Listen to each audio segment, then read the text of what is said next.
ആധുനിക ലോകത്ത് വികസിത രാജ്യങ്ങൾ യുദ്ധത്തിനായി ഡ്രോണുകളെയാണ് ഇപ്പോൾ കൂടുതലായി ആശ്രയിക്കുന്നത്. ഈ അവസരത്തിൽ ഇന്ത്യ പ്രതിരോധ രംഗത്ത് ഒരു നിർണായകമായ ചുവടുവയ്പ്പാണ് നടത്തിയിരിക്കുന്നത്. തദ്ദേശീയമായി വികസിപ്പിച്ച കൗണ്ടർ ഡ്രോൺ സംവിധാനമായ ഭാർഗവാസ്ത്രയുടെ അവതരണം ഇന്ത്യയെ ഈ രംഗത്ത് ആഗോള ശ്രദ്ധാകേന്ദ്രമാക്കുകയാണ്. ശത്രു ഡ്രോണുകളെ നിമിഷങ്ങൾക്കുള്ളിൽ നിർവീര്യമാക്കാൻ ഒരേ സമയം 64 മൈക്രോ മിസൈലുകൾ വിക്ഷേപിക്കാൻ കഴിയുന്ന ശേഷിയോടെ ഇത്രയും ശക്തമായ ഒരു തദ്ദേശീയ പ്ലാറ്റ്ഫോം കൈവശമുള്ള ഏക രാജ്യമായി ഇന്ത്യ മാറിയിരിക്കുകയാണ്. ഇതൊരു പുതിയ ആയുധ സംവിധാനത്തിൻ്റെ വികസനം മാത്രമല്ല, മറിച്ച് മാറുന്ന യുദ്ധരീതികളോട് ഇന്ത്യ എത്രത്തോളം തയ്യാറാണെന്നതിൻ്റെ ഒരു പ്രഖ്യാപനം കൂടിയാണ്. മഹാരാഷ്ട്രയിലെ നാഗ്പൂരിൽ പ്രവർത്തിക്കുന്ന solar defence and aerospace limited വികസിപ്പിച്ചെടുത്ത ഭാർഗവാസ്ത്ര വർദ്ധിച്ചു വരുന്ന ഡ്രോൺ ആക്രമണങ്ങൾ നേരിടാൻ പ്രത്യേകമായി രൂപകൽപ്പന ചെയ്ത ഒരു സംവിധാനമാണ്. 2026 ജനുവരി 19 ഈ സംവിധാനത്തെക്കുറിച്ച് പ്രതികരിച്ച Rajnath Singh, make in India ആശയത്തിൻ്റെ ഏറ്റവും ശക്തമായ ഉദാഹരണങ്ങളിലൊന്നായി ഈ സംവിധാനം മാറുന്നു എന്നും പറഞ്ഞിരുന്നു. സാങ്കേതികമായി നോക്കുമ്പോൾ ഭാർഗവാസ്ത്രയുടെ ഏറ്റവും വലിയ പ്രത്യേകത അതിൻ്റെ ഗംഭീരമായ ഫയർ പവറാണ്.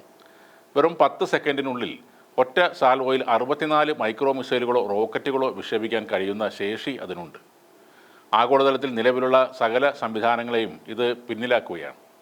മറ്റ് രാജ്യങ്ങളിൽ വിന്യസിച്ചിരിക്കുന്ന കൗണ്ടർ ഡ്രോൺ സംവിധാനങ്ങൾ സാധാരണയായി ഒരേ സമയം 4 മിസൈലുകൾ വരെ മാത്രമാണ് വിക്ഷേപിക്കുന്നത്. ഈ പശ്ചാത്തലത്തിൽ ഡ്രോൺ സോം ആക്രമണങ്ങളെ ചെറുക്കുന്നതിൽ ഭാർഗവാസ്ത്ര ഇന്ത്യക്ക് നിർണായകമായ മുൻതൂക്കം നൽകുകയാണ്. 2 ടയർ പ്രതിരോധ സംവിധാനത്തിലാണ് ഭാർഗവാസ്ത്ര പ്രവർത്തിക്കുന്നത്. ആദ്യ ഘട്ടത്തിൽ ഗൈഡഡ് റോക്കറ്റുകൾ ഉപയോഗിച്ച് അടുത്തെത്തുന്ന ഡ്രോൺ കൂട്ടങ്ങളെ തടയുകയും ചിതറിക്കുകയും ചെയ്യുന്നു.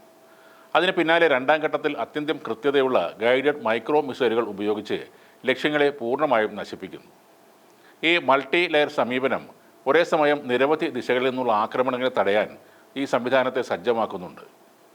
6 മുതൽ 10 കിലോമീറ്റർ വരെ അകലെയുള്ള ശത്രു ഡ്രോണുകളെ കണ്ടെത്താനും 2.5 കിലോമീറ്റർ പരിധിക്കുള്ളിൽ അവയെ ഫലപ്രദമായി നശിപ്പിക്കാനും ഈ പുതിയ സംവിധാനത്തിന് കഴിയും. മരുഭൂമികൾ, ഉയർന്ന മലനിരകൾ, മഞ്ഞുമൂടിയ അതിർത്തി പ്രദേശങ്ങൾ, 5000 മീറ്ററിന് മുകളിലുള്ള ഉയരങ്ങൾ വരെ വിവിധ കാലാവസ്ഥാ സാഹചര്യങ്ങളിലും ഭൂപ്രകൃതികളിലും പ്രവർത്തിക്കാൻ കഴിയുന്ന തരത്തിലാണ് ഇത് ഡിസൈൻ ചെയ്തിരിക്കുന്നത്. അതുകൊണ്ട് തന്നെ ഇന്ത്യയുടെ വടക്കൻ അതിർത്തികൾ മുതൽ പടിഞ്ഞാറൻ മരുഭൂമികൾ വരെ ഈ ഭാർഗവാസ്ത്രക്ക് വലിയ സാധ്യതകളുണ്ട്.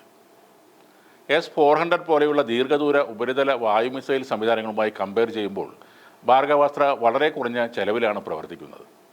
കുറഞ്ഞ വിലയുള്ള ഡ്രോണുകൾ ഉപയോഗിച്ച് ഉയർന്ന മൂല്യമുള്ള ആസ്തികളെ ലക്ഷ്യമിടുന്ന പുതിയ യുദ്ധതന്ത്രങ്ങളെ ചെറുക്കാൻ ഇതേപോലുള്ള ചെലവ് കുറഞ്ഞ തദ്ദേശീയമായി നിർമ്മിക്കുന്ന ആയുധങ്ങളാണ് വേണ്ടത്. അങ്ങനെ നോക്കിയാൽ ഈ ഭാർഗവാസ്ത്ര ഇന്ത്യയുടെ വ്യോമ പ്രതിരോധ ഘടനയ്ക്ക് ഒരു സംരക്ഷണ കവചമായി മാറുകയാണ്. ഈ ഡ്രോൺ കില്ലർ ഇന്ത്യയെ ആധുനിക കൗണ്ടർ ഡ്രോൺ യുദ്ധത്തിൻ്റെ മുൻനിരയിലേക്ക് ഉയർത്തുക കൂടി ചെയ്യുന്നുണ്ട്.